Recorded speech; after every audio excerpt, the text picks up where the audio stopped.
There are disappearances that feel like accidents of history, the kind that slip quietly into the margins of old newspapers and fade with the passing of seasons.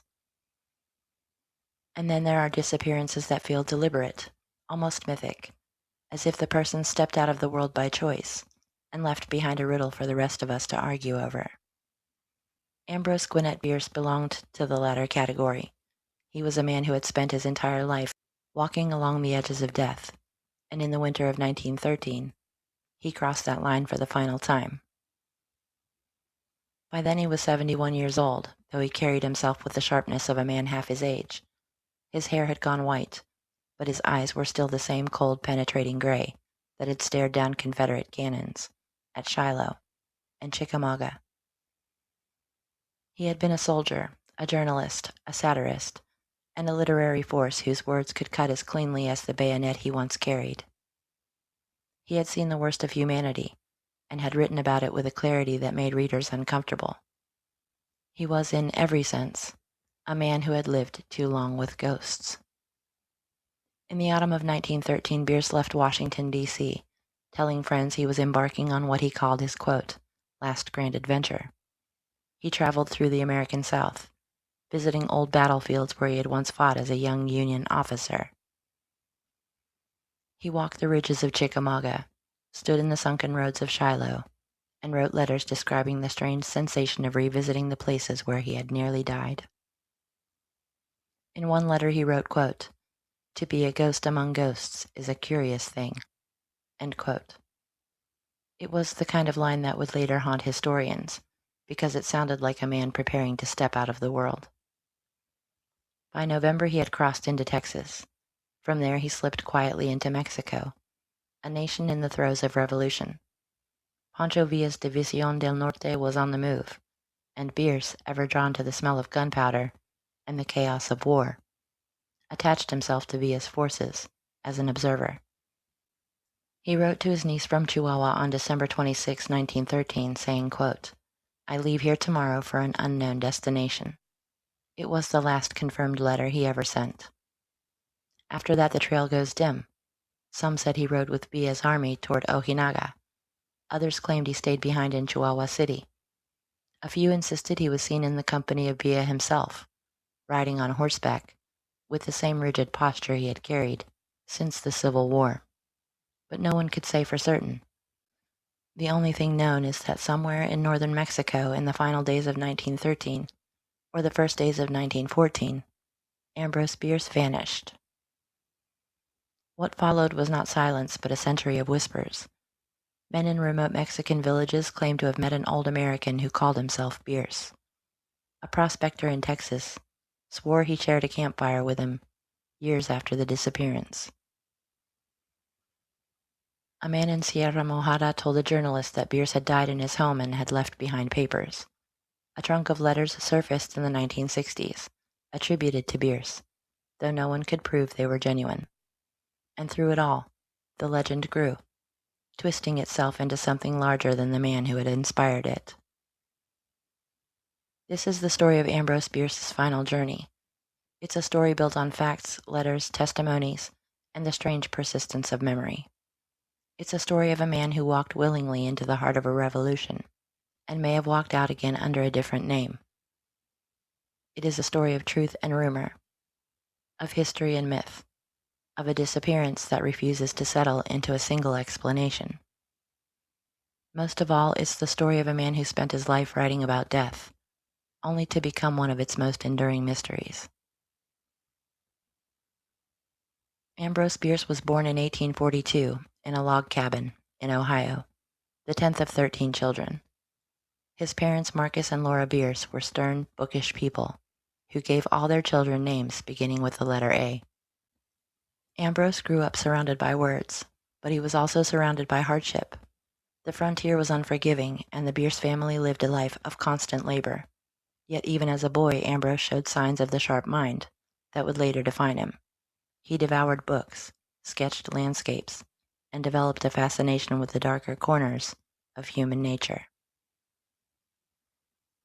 When the Civil War broke out in 1861, Bierce enlisted in the Union Army. He was 19 years old. The war would shape him more profoundly than anything else in his life. He fought in some of the bloodiest battles of the conflict, including Shiloh, Chickamauga, and Kennesaw Mountain. He saw men torn apart by artillery, watched friends die in the mud, and survived wounds that should have killed him. The experience left him with a lifelong sense of fatalism. He once wrote, quote, "Death is not the worst of evils," end quote. After the war, Bierce drifted west, eventually settling in San Francisco, where he became a journalist. His writing was sharp, cynical, and fearless. He exposed corruption, mocked politicians, and wrote short stories that blended realism with the supernatural. His most famous story, An Occurrence at Owl Creek Bridge, remains one of the most haunting pieces of American literature. It's a story about a man who imagines his escape from execution, only for the reader to discover that the entire escape took place in the instant before his neck snapped. It was a story only Bierce could have written, a story born from a man who had lived too long in the shadow of death. By the early 1900s, Bierce had become a literary icon, but he was also a man increasingly disillusioned with the world. His marriage had collapsed. His sons had died young. His friendships had withered. He was a man who had outlived too many people and too many ideals. In 1913, he decided to leave the United States. He told friends he wanted to see the Mexican Revolution firsthand. He told others he wanted to die in a war, the way he had lived. And to one friend he said, quote, "If you hear of my being stood up against a Mexican stone wall and shot to rags, please know that I think that a pretty good way to depart this life." End quote. It wasn't a joke. It was a man speaking plainly about his intentions. Bierce crossed the border into Mexico in November 1913. The revolution was in full swing, and Pancho Villa's forces were preparing for a major campaign against the Federal Army. Bierce traveled south by rail, stopping in Ciudad Juarez before continuing to Chihuahua City, where Villa had established his headquarters. The city was a chaotic mix of soldiers, refugees, merchants, and revolutionaries. Bierce, with his white hair and military bearing, stood out among the younger men, but he carried himself with the confidence of someone who had seen war before. He met Villa briefly, though the details of their meeting are unclear. Some accounts say Villa was amused by the old American who wanted to ride with his army. Others say Villa respected Bierce's military experience and welcomed him as an observer. What is certain is that Bierce spent several days in Chihuahua, writing letters and preparing to accompany Villa's forces on their march toward Ojinaga. On December 26, 1913, Bierce wrote his final confirmed letter. It was addressed to his niece, Laura. In it, he described the city, the soldiers, and the preparations for battle. He ended the letter with a line that has become famous. Quote, "I leave here tomorrow for an unknown destination." End quote. It was the last time anyone heard from him with certainty. The next day, Villa's army began to march north. Whether Bierce rode with them is a matter of debate. Some witnesses claim to have seen him on horseback, wearing a wide-brimmed hat, and sitting with the rigid posture of an old cavalryman. Others insisted he stayed behind in Chihuahua City. The truth remains elusive. What is known is that Villa's forces reached Ojinaga in early January 1914 and engaged in a brutal battle that left hundreds dead. If Bierce was with them, he would have witnessed scenes reminiscent of the Civil War battles he had survived decades earlier. But no record places him in Ojinaga with certainty. After December 26, 1913, Ambrose Bierce simply disappears from the historical record. In the months following Bierce's disappearance, rumors began to circulate. Some said he had been executed by federal troops. Others claimed he had been killed by bandits. A few insisted he had died of illness in a remote village. But none of these stories were supported by evidence. They were the kind of rumors that attached themselves to any disappearance, especially one involving a famous figure. The first significant claim came from a man named Jose Alvarado, a former soldier who told a journalist in 1920 that he had seen an old American shot by federal troops near the town of Icamole. Alvarado described the man as white-haired, thin, and carrying a notebook. He said the man refused to give his name and was executed as a suspected spy. The description fit Bierce, but there was no way to verify the story. Alvarado could not provide a date, and no records of such execution existed. Another account came from a prospector named James H. McDonald, who claimed he met Bierce in Texas in 1917. McDonald said he shared a campfire with an elderly American who introduced himself as Bierce and spoke about the Civil War with intimate knowledge. McDonald insisted the man was the writer, but his story was dismissed by most historians as unreliable. Yet McDonald never wavered in his claim, even decades later.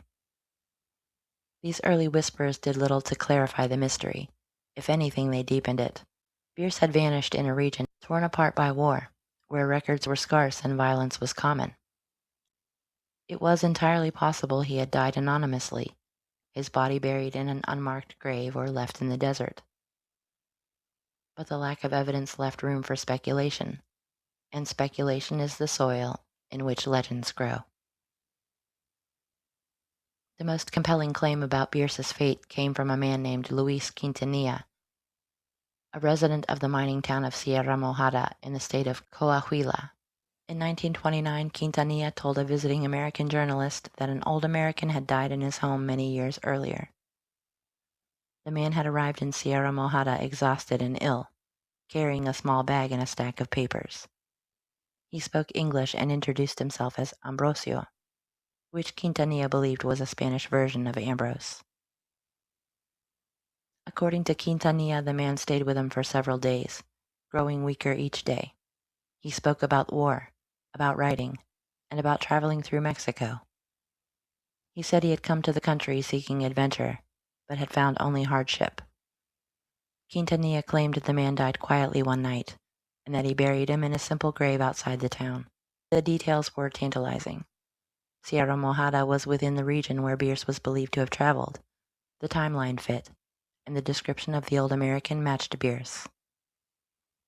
Some historians dismissed Quintanilla's story as fabrication, perhaps told to impress the visiting journalist.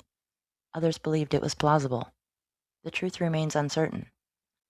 But the Sierra Mojada account became one of the most enduring pieces of the Bierce mystery. In the 1960s, a trunk of letters surfaced in California. The letters were attributed to Ambrose Bierce and were said to have been written after his disappearance in 1913. The trunk had belonged to a man named George Meade, who claimed he had received the letters from an American traveler who had met Bierce in Mexico in the 1920s. The letters were written in a similar style to Bierce's, filled with the same sharp wit and fatalistic tone. One letter described a small Mexican village where the writer claimed to be living under an assumed name. Another spoke of illness and isolation. A third mentioned the revolution and the chaos that had brought to the region. The letters were intriguing, but their authenticity was impossible to prove. Handwriting experts were divided. Some said the letters were genuine. Others said they were clever forgeries. The trunk of letters added another layer to the mystery. If they were genuine, they suggested Bierce had survived for years after his disappearance, living quietly in Mexico under a new identity. If they were forgeries, they were part of a long tradition of people trying to fill the void left by Bierce's disappearance. Either way, the letters kept the mystery alive. In 1946, an American journalist named Leon C. Metz traveled through northern Mexico, collecting stories about the revolution. In a small village near the border, he met an elderly man who claimed he had once known an American writer who had lived in the region during the 1910s. The man described the writer as tall, thin, white-haired, and sharp-tongued. He said the writer had lived alone in a small adobe house and had spent his days writing and walking the desert. Metz asked the man for the writer's name, but the man couldn't remember it. He said the writer used a Spanish name, something like Don Ambrosio. Metz was struck by the similarity to Ambrose Bierce, but he couldn't confirm the connection. The man's memory was vague, and the details were sparse. Still, the story fit a pattern. Over and over, people in northern Mexico spoke of an old American who had lived among them, a man who wrote constantly and kept to himself. Some said he died in the desert. Others said he simply walked away one day and never returned. These stories were impossible to verify, but they were too consistent to ignore. They suggested that Bierce may have survived his disappearance. By the mid-20th century, the disappearance of Ambrose Bierce had become one of the great unsolved mysteries of American literature. Writers, historians, and adventurers traveled to Mexico in search of answers.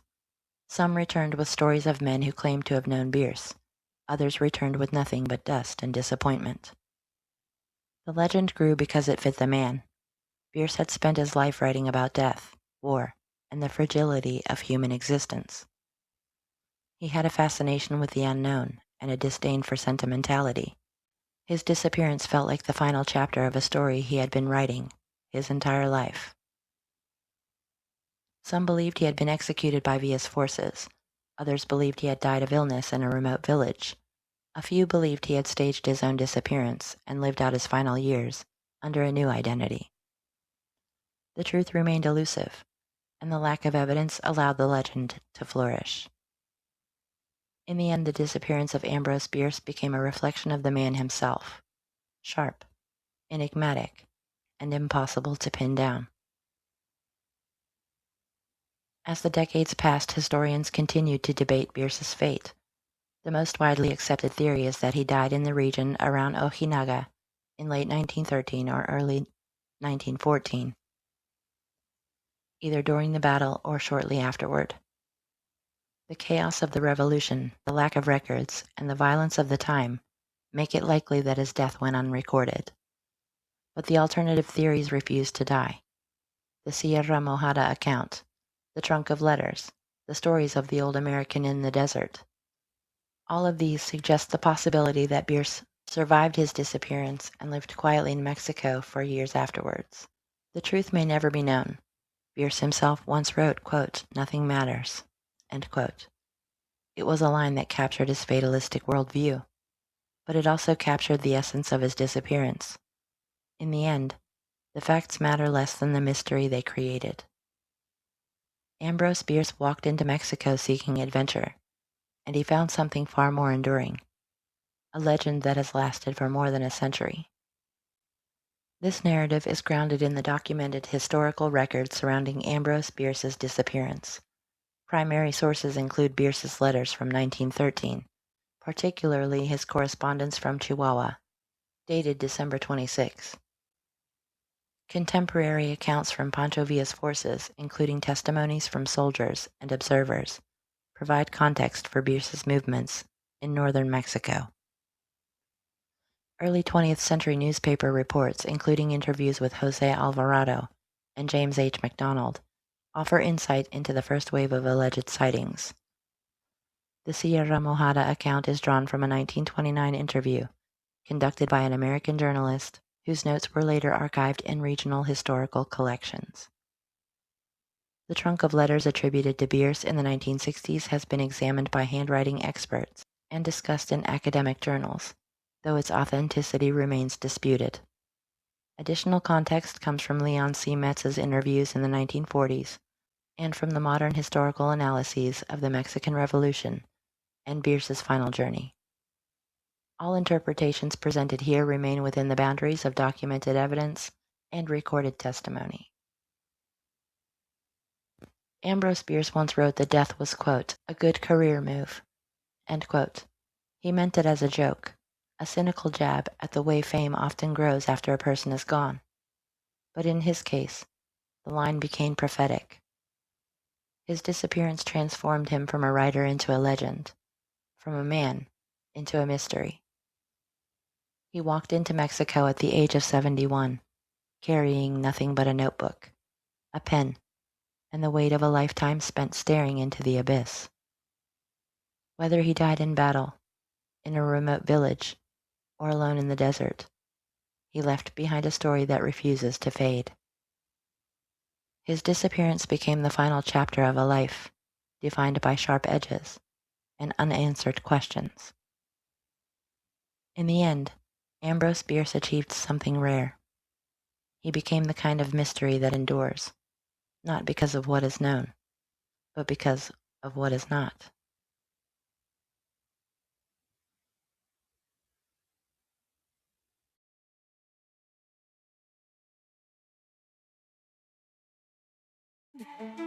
Oh, America, your light will never fade.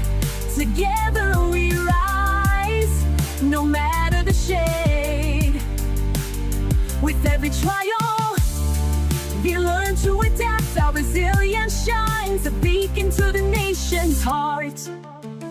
From the mountains to the sea, our voices ring clear. No matter how far, we'll stay forever near. In every struggle, we find our way. United, we're strong in this great land. They say, oh, America, you're more than just a name, a symbol of hope, a promise of fame. Through every test, we keep our aim, our love for freedom, a guiding flame.